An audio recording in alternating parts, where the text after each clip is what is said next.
Hello, I'm Kay Estefania and welcome to my YouTube channel. In this video, I'll be sharing with you how to crochet these flower buttons.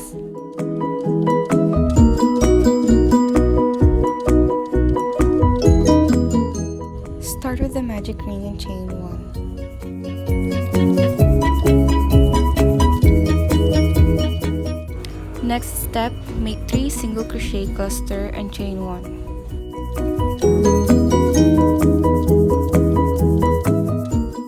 Repeat the process 5 more times.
After your last chain, leave at least 2 inches loose end.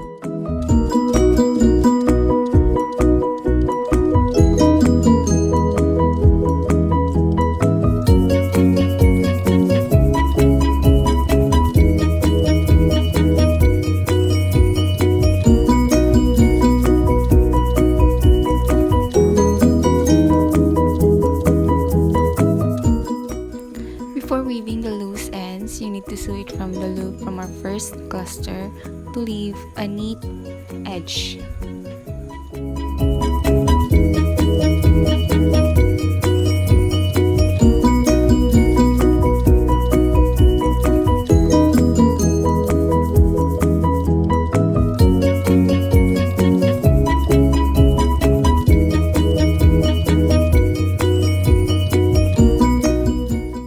I suggest to use multi-strand yarn to get that more defined flower effect. I also tried it in single strand milk cotton yarn, like this one in yellow.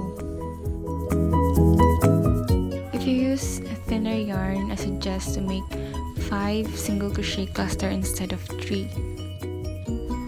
Thank you for watching. If you like this video, please give it a thumbs up, subscribe and click that bell button. Thank you.